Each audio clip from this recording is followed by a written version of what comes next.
Hi ಎಲ್ಲರಿಗೂ ನಮಸ್ಕಾರ. Welcome back to my channel. ನಾನು ಇವತ್ತಿನ ವಿಡಿಯೋದಲ್ಲಿ ಹಿತ್ಕಿದ ಅವರೆಕಾಳು ಮಿಕ್ಸ್ಚರ್ ಮಾಡ್ತಾಯಿದ್ದೀನಿ. ಹೇಗೆ ಮಾಡೋದು ನೋಡೋಣ ಬನ್ನಿ.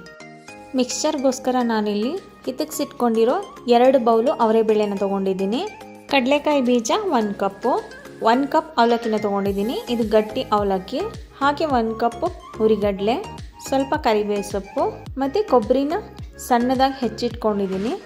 ಈ ಥರ ಸಣ್ಣದಾಗಿ ಮಾಡಿ ಇಟ್ಕೊಂಡಿದ್ದೀನಿ. ನೀವಿನ್ನೂ ಚಿಕ್ಕದಾಗಿ ಬೇಕಾದರೆ ಕಟ್ ಮಾಡ್ಕೋಬೋದು.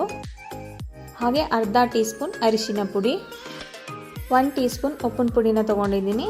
ರುಚಿಗೆ ಎಷ್ಟು ಬೇಕಾಗುತ್ತೆ ಅಷ್ಟನ್ನು ಹಾಕ್ಕೊಳ್ಳೋಣ. ಖಾರಕ್ಕೋಸ್ಕರ 1 ಸ್ಪೂನ್ ಮೆಣಸಿಕಾಯಿ ಪುಡಿ ಇಷ್ಟನ್ನು ತೊಗೊಂಡಿದ್ದೀನಿ. ಇವಾಗ ಹೇಗೆ ಮಾಡ್ಕೊಳ್ಳೋದು ನೋಡೋಣ. ಒಂದು ಬಾಣಲೆಯಲ್ಲಿ ಎಣ್ಣೆನ ಕಾಯಕ್ಕೆ ಇಟ್ಕೊಂಡಿದ್ದೀನಿ. ಅವರೆಕಾಳು ನೋಡ್ಬೋದು, ಸ್ವಲ್ಪನೂ ತೇವಾಂಶ ಇಲ್ಲ. ಎಣ್ಣೆಯಲ್ಲಿ ಹಾಕಿ ಕರಿಯೋಕ್ಕೆ ರೆಡಿಯಾಗಿದೆ. ಇವಾಗ ಎಣ್ಣೆ ಕೂಡ ಕಾದಿದೆ. ನಾನು ತೊಗೊಂಡಿರೋ 2 ಬೌಲಲ್ಲಿ 1 ಬೌಲು ಕಾಳನ್ನು ಹಾಕಿ ಫ್ರೈ ಮಾಡ್ಕೊತಾ ಇದ್ದೀನಿ.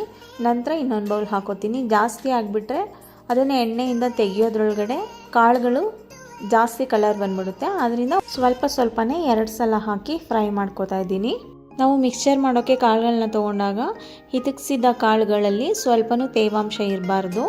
ಅದನ್ನು ಹಿತಕ್ಸಿದ ನಂತರ ಒಂದು ಕಾಟನ್ ಬಟ್ಟೆ ಮೇಲೆ ಹರಡಿ ಒಂದು 10 ರಿಂದ 15 ನಿಮಿಷ ಬಿಟ್ಟರೆ ನೀರೆಲ್ಲ ಹೀರ್ಕೊಳ್ಳುತ್ತೆ. ನಂತರ ನಾವು ಬಳಸ್ಕೋಬೋದು. ಇಲ್ಲಾಂದರೆ ತೇವಾಂಶ ಇತ್ತು ಅಂತ ಅಂದರೆ ಎಣ್ಣೆಯಲ್ಲಿ ಹಾಕಿದ ತಕ್ಷಣ ಅದು ಸ್ವಲ್ಪ ಸಿಡಿಯುತ್ತೆ. ಅದರಿಂದ ಸ್ವಲ್ಪ ಕಾಟನ್ ಬಟ್ಟೆ ಮೇಲೆ ಹಾಕಿ ಡ್ರೈ ಮಾಡ್ಕೋಬೇಕು. ಇವಾಗ ಒಂದು 10 ನಿಮಿಷ ಸಣ್ಣ ಊರಿನಲ್ಲೇ ಕಾಳುಗಳನ್ನ ಫ್ರೈ ಮಾಡ್ಕೊಂಡಿದ್ದೀನಿ. ನೋಡ್ಬೋದು, ಕಾಳುಗಳೆಲ್ಲ ತೇಲ್ತಾ ಇದೆ ಮೇಲ್ಗಡೆ. ಕಾಳೆಲ್ಲ ಚೆನ್ನಾಗಿ ಫ್ರೈ ಆಗಿದೆ. ಇವಾಗ ಎಣ್ಣೆಯಿಂದ ತೆಗೆದಿಟ್ಕೊತಾ ಇದ್ದೀನಿ. ಅವರೆಕಾಳು ಎಣ್ಣೆಯಲ್ಲಿ ಬೇಯೋಕ್ಕೆ ಒಂದು 10 ನಿಮಿಷನಾದರೂ ತೊಗೊಳುತ್ತೆ. ನಿಮಗೆ ಗೊತ್ತಾಗಲಿಲ್ಲ ಅಂದರೆ ಕಾಳೆಲ್ಲ ಮೇಲ್ಗಡೆ ತೇಲ್ತಾ ಇರುತ್ತಲ್ಲ, ಆವಾಗ ಕಾಳೆಲ್ಲ ಕ್ರಿಸ್ಪಿಯಾಗಿ ಚೆನ್ನಾಗಿ ಫ್ರೈ ಆಗಿದೆ ಅಂತ. ಮೇಲ್ಗಡೆ ತೇಲಕ್ಕೆ ಶುರು ಮಾಡಿದಾಗ ಕಾಳುಗಳನ್ನ ಹೊರಗಡೆ ತಕ್ಕೋಬೋದು. ಇವಾಗ ನಾನು 2 ಬೌಲ್ ಕಾಳುಗಳನ್ನ ಫ್ರೈ ಮಾಡ್ಕೊಂಡಿದ್ದೀನಿ. ನಂತರ ಕಡಲೆ ಬೀಜನ ಹಾಕಿ ಫ್ರೈ ಮಾಡ್ಕೊತಾ ಇದ್ದೀನಿ.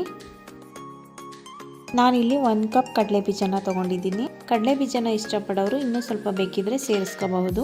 ಹಾಗೆ ಅವಲಕ್ಕಿ ಕೂಡ ಅಷ್ಟೇ, ನಾನಿಲ್ಲಿ 1 ಕಪ್ ಅಳತೆನಲ್ಲಿ ತೊಗೊಂಡಿದ್ದೀನಿ. ಬೇಕು ಅಂದರೆ ಇನ್ನೂ ಸ್ವಲ್ಪ ಹಾಕೋಬಹುದು. ಇವಾಗ ಕಡಲೆ ಬೀಜ ಎಲ್ಲ ಚೆನ್ನಾಗಿ ಫ್ರೈ ಆಗಿದೆ. ಹೊರಗಡೆ ತೆಗೆದಿಟ್ಕೊತಾ ಇದ್ದೀನಿ.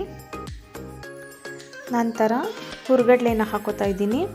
ಹುರಿಗಡಲೆನ ನಾನು ಅವಲಕ್ಕಿ ಕರಿಯೋ ಜಾರ್ಲಿ ಬರುತ್ತಲ್ಲ, ಈ ಜ್ಯೂಸ್ ಫಿಲ್ಟ್ರ್ ಮಾಡೋ ಜಾರ್ಲಿ, ಆ ಥರ ಜಾರ್ಲಿನಲ್ಲಿ ಹಾಕಿ ಕರಿತಾ ಇದ್ದೀನಿ.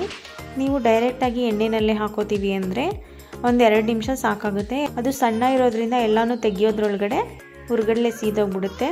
ಸಣ್ಣ ಊರಿನಲ್ಲಿ 1.5 ರಿಂದ 2 ನಿಮಿಷ ಹಾಕ್ಕೊಂಡ್ರೆ ಸಾಕಾಗುತ್ತೆ. ಹುರಿಗಡಲೆ ಫ್ರೈ ಆಗಿದೆ. ಅದನ್ನು ಕೂಡ ಹೊರಗಡೆ ತೆಕ್ಕೋತಾ ಇದ್ದೀನಿ. ನಂತರ ಇದಕ್ಕೆ ಅವಲಕ್ಕಿನ ಹಾಕೋತಾ ಇದ್ದೀನಿ. ಅವಲಕ್ಕಿ ಸಹ ಅಷ್ಟೇ, ಬೇಗನೆ ಫ್ರೈ ಆಗಿಬಿಡುತ್ತೆ. ನಾನಿಲ್ಲಿ ಗಟ್ಟಿ ಅವಲಕ್ಕಿನ ತೊಗೊಂಡಿದ್ದೀನಿ. ಇದಕ್ಕೆ ತೆಳು ಅವಲಕ್ಕಿ ಚೆನ್ನಾಗಿರೋದಿಲ್ಲ, ಗಟ್ಟಿ ಅವಲಕ್ಕಿನೇ ಹಾಕ್ಕೋಬೇಕು. ನಾನು ಆವಾಗಲೇ ಹೇಳ್ದಾಗೆ ನಾನಿಲ್ಲಿ 1 ಸಣ್ಣ ಕಪ್ಪಲ್ಲಿ ಅವಲಕ್ಕಿನ ತೊಗೊಂಡಿದ್ದೀನಿ. ನೀವು ಅವಲಕ್ಕಿ ಇಷ್ಟ ಇದ್ದರೆ ಅವಲಕ್ಕಿನೂ ಸಹ ಇನ್ನೂ ಸ್ವಲ್ಪ ಸೇರಿಸ್ಕೋಬಹುದು. ಅವಲಕ್ಕಿ ಫ್ರೈ ಆಗಿದ್ದಾಗಿದೆ. ಇದನ್ನು ಹೊರಗಡೆ ತೆಗಿತಾ ಇದ್ದೀನಿ.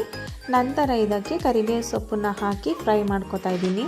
ಕರಿಬೇವು ಸೊಪ್ಪನ್ನು ಹಾಕೋವಾಗ ಡೈರೆಕ್ಟಾಗಿ ಹಾಕಿದ್ರೆ ಸ್ವಲ್ಪ ದೂರ ನಿಂತ್ಕೊಂಡು ಹಾಕೋಬೇಕು.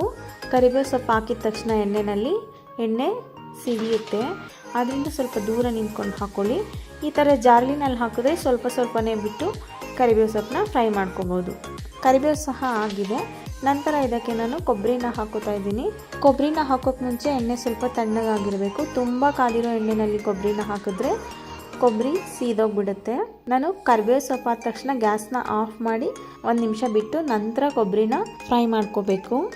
ನೀವು ಎಣ್ಣೆಯಲ್ಲಿ ಫ್ರೈ ಮಾಡ್ಕೊಳ್ಳಲ್ಲ ಅಂದರೆ ಒಗ್ಗರಣೆ ಬಾಣಲೆಗೆ ಒಂದು ಅರ್ಧ ಸ್ಪೂನ್ ಎಣ್ಣೆನ ಹಾಕಿ ಹಾಗೆ ಫ್ರೈ ಮಾಡಿ ಕೂಡ ಕೊಬ್ಬರಿನ ಸೇರಿಸ್ಕೋಬಹುದು. ಇವಾಗ ಕರ್ದಿರೋದನ್ನೆಲ್ಲ 1 ಬೌಲ್ನಲ್ಲಿ ಹಾಕಿ ಮಿಕ್ಸ್ ಮಾಡ್ಕೊಂಡಿದ್ದೀನಿ. ನಂತರ ಅದಕ್ಕೆ ಅರ್ಧ ಟೀ ಸ್ಪೂನ್ ಆಗುವಷ್ಟು ಅರಿಶಿನ ಪುಡಿ, 1 ಸ್ಪೂನ್ ಮೆಣಸಿನಕಾಯಿ ಪುಡಿ, ಹಾಗೆ ರುಚಿಗೆ ತಕ್ಕಷ್ಟು ಉಪ್ಪನ್ನ ಹಾಕಿ ಮಿಕ್ಸ್ ಮಾಡ್ಕೊತಾ ಇದ್ದೀನಿ. ಮಿಕ್ಸ್ ಮಾಡ್ಕೊಂಡ ನಂತರ ಒಂದು ಸಲ ಟೇಸ್ಟ್ ಮಾಡಿ ನೋಡಿ.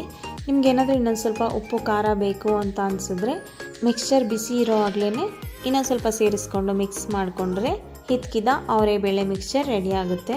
ಯಾರೆಲ್ಲ ವಿಡಿಯೋನ ನೋಡ್ತಾ ಇದ್ದೀರಾ, ನಿಮಗೆ ಈ ರೆಸಿಪಿ ಇಷ್ಟ ಆಗಿದ್ರೆ ಪ್ಲೀಸ್ ಒಂದು ಲೈಕ್ ಕೊಡಿ, ಹಾಗೆ ಒಂದು ಕಮೆಂಟ್ ಮಾಡಿ ಮತ್ತು ನಿಮ್ಮ ಫ್ಯಾಮಿಲಿ ಫ್ರೆಂಡ್ಸ್ಗೆಲ್ಲ ಶೇರ್ ಮಾಡಿ. Thank you.